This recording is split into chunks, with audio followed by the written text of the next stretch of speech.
Welcome to a video for Two Wheels. Today, what I'm going to be showing you how to do heated grips. We're going to chuck some heated grips on the T7. I'm really looking forward to these because the last trip we went on, seriously, I froze my balls off. It was so cold. My hands were frozen. I double wrapped them. I've got the barkbusters on and they were still freezing. So I jumped on a mate's bike that had heated grips on it and I couldn't believe how amazing it was. So let's get into it. Before we proceed and I go on with the rest of the video, I want to give you all the tips and tricks right off the bat, because if you're in a hurry and you just want to know what's up, this is going to save you some time. Anyway, on to the rest of the video. I am actually changing the handlebars as well. So the handlebars are coming off. I'm going to put them on the new bars. I'm going with the Protaper.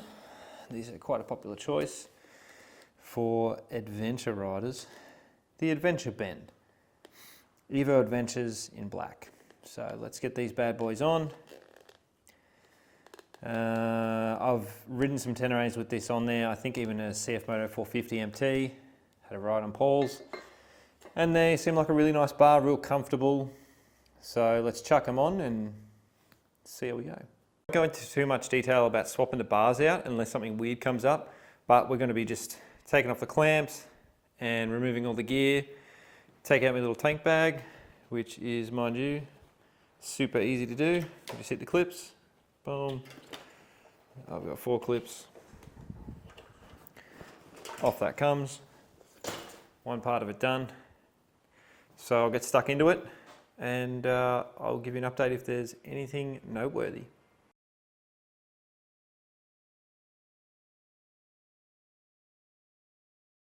Just a little something while we're in here and I'm taking stuff off.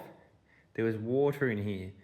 So next time you're in here, chuck a bit of anti-seize or grease just to stop corrosion. Mine will come off easily, but it was wet. You can actually still see a little bit of water in there. So keep that in mind.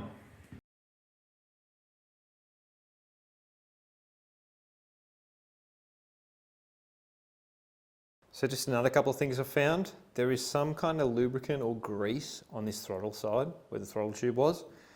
Now, I have had reports from other riders in the group that when they replaced their bars, they smeared grease on the new handlebar and there was actually resistance in the throttle. So don't smear grease on your new handlebars. I would suggest probably just keeping the plastic straight on the bars itself. So we'll see how that goes. If anything, maybe some WD-40 or like some sort of silicone spray, but there's a really, really small amount of grease on here. I don't even know what that is, but it's quite tacky. It gets stuck on your hand, as you can see. Maybe it's some sort of graphite, but anyway, let's get on with it. So we have had a couple of snags. You got to take the grip off, obviously, the throttle tube. This one come off easy. All I did, I'll show you. Where am I? Here I am. So thin flathead screwdriver. Shoved it in behind there, worked it around, and then I used some compressed air and I was able just to slide that off. That one was pretty easy. This one, I don't know what kind of glue they used here from the factory, but that was a bit of a dog. So that was similar thing, screwdriver in there, tried to work it around. In the end, I ended up leveraging the bar onto the grip like this and snapped it in, well, it broke in a couple of pieces. I tried to save it. But you can see how that kind of went down. And then it came off. It came off not too bad. Like if you can slit it, you know, you'll be all right. I did spray a bit of WD-40, tried the compressed air, none of that worked. So this one, you have to take this off. Why do you have to take this off, right? Come on, Yamaha. To remove this, you need to take off the grip because it slides off. So that's a bit of a crappy design. Anyway, we keep going. All right. We have got the new bars on. Man, they are a really nice looking handlebar, I'll tell you that. So to feed this on, you have to do it with the bars off the bike, which, stupid design. Anyway, these have a little nub there. Let's see if we can show you. A little nub thing here. I'm just going to grind that down with my little Dremel. So I've got a little Dremel somewhere around here, there. And I'm going to grind that down, pretty sure this one has one also. Yep, it does. It's got one in there, you can see that. So it's got to be grinded down to fit, and then we'll see how we go.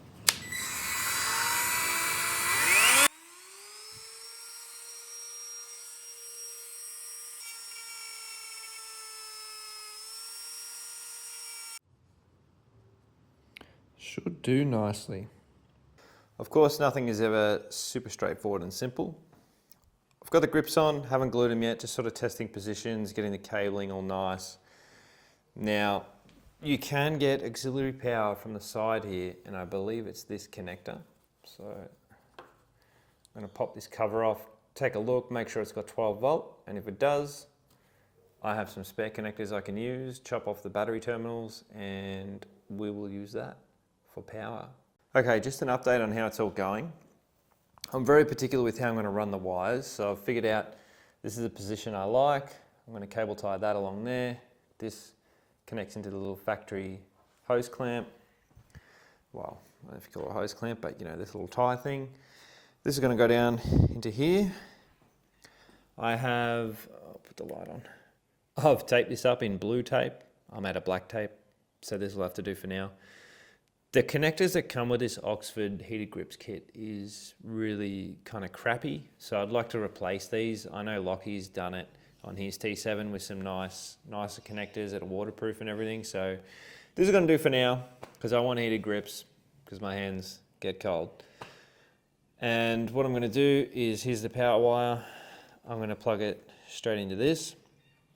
I've got a connector I can splice up, so I'm going to get that done. And then all the wiring will be complete. It'll just be a matter of gluing the grips down and then putting everything back together. Now for the barkbusters that I had on, I do need to buy an insert as well because these don't have a thread in them, so I can't run the threaded inserts that come on the factory T7 bars.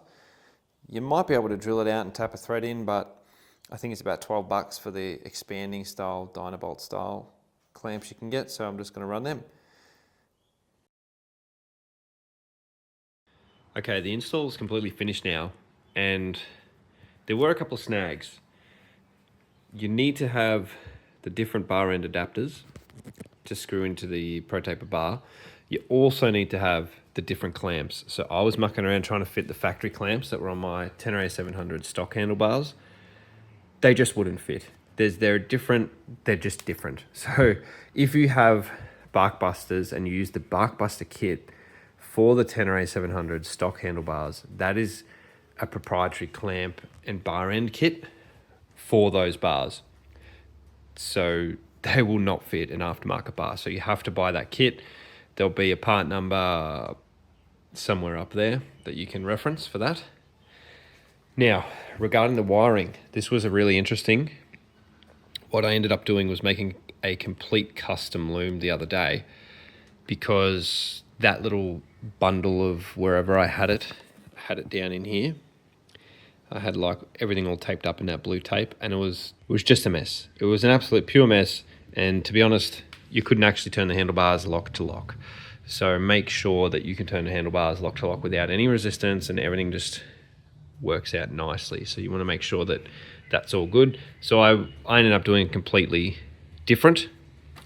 I wired the left and right grip together and then wired it straight into the auxiliary power. That, I think, is the neatest way. You remove so much excess wiring. There's no issues with routing.